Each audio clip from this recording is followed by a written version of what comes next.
So Crystal, thanks for visiting with me this afternoon. And what I want to talk about is the new feature of text to 911 and basically kind of get a better understanding of how it works in your field, being in the communications division, and what our folks can expect from text to 911. What are some of the advantages of being able to text 911?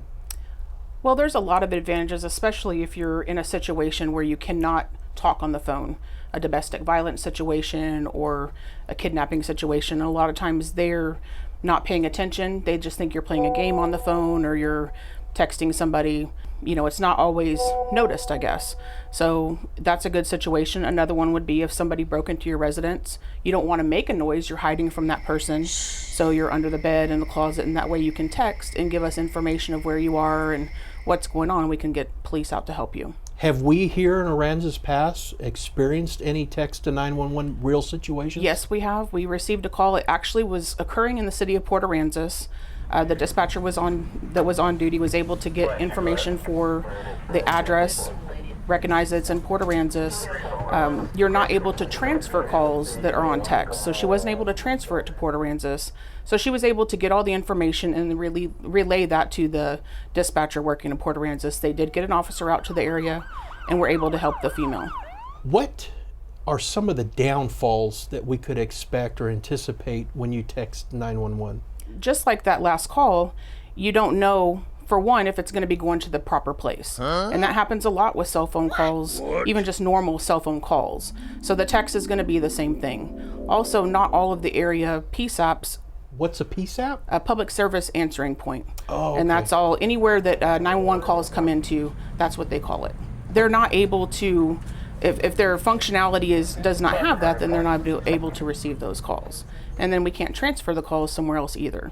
So that presents potential problems or hazards for Yes. texting to 911. Mm-hmm. How about sending videos, audio, or pictures? How do you guys handle those in the PSAP? We don't have the capability for that right now. That's actually something that's coming up in next generation 911.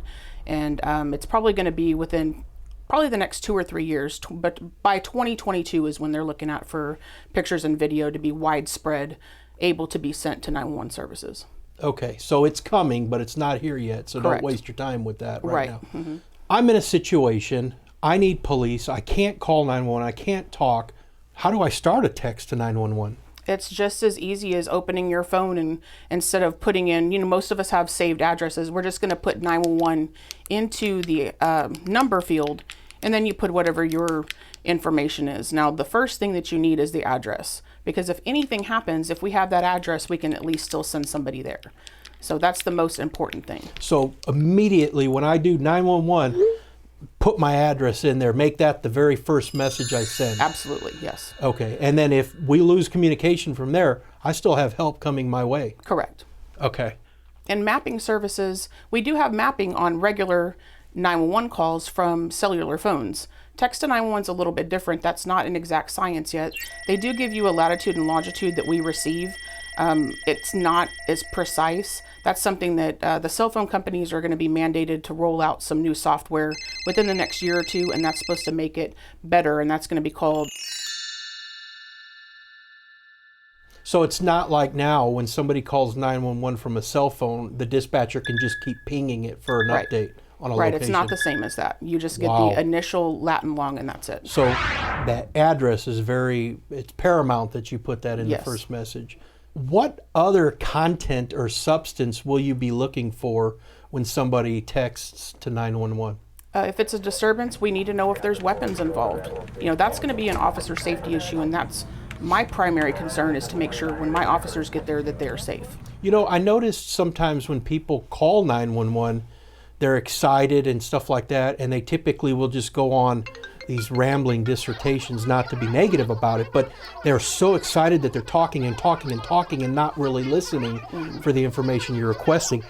Could that become problematic, or have you experienced that being problematic, where somebody just keeps texting and they're not really responding to the questions? I definitely see that as an issue. When we're talking on the phone, we're able to say, can you please give me just a second and answer my questions. On the text, it's going to be a little bit slower, so you're not going to have that immediate response that you do on a verbal telephone call.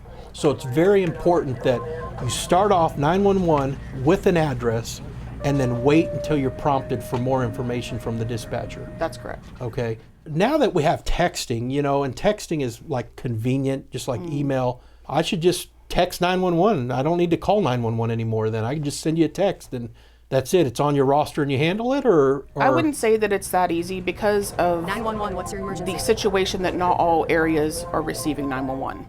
We do, and several other places in the area do, but you are having the issue of the pinging different towers and not being able to transfer. So it always is better to call if you can. My understanding is if I try to text 911 and the area doesn't allow it, I'll get a message back in most cases. Yes, you get a message and it says something like the area you're in doesn't provide that service.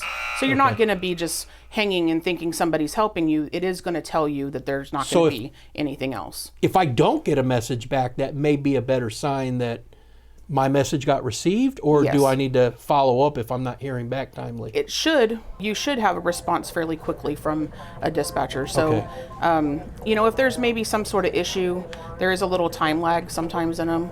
We've tested them. I know we had tested maybe a year ago and it wasn't very quick back and forth. Now it's a little bit better. I've done some more testing, so I think the response is better with the different cell phone companies.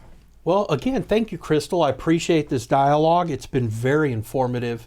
And there you go, folks.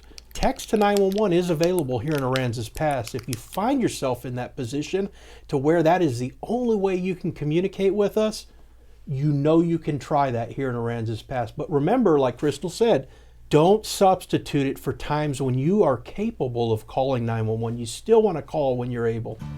It's just another way of us trying to offer a service to our community and helping better protect and keep you safe out there, AP.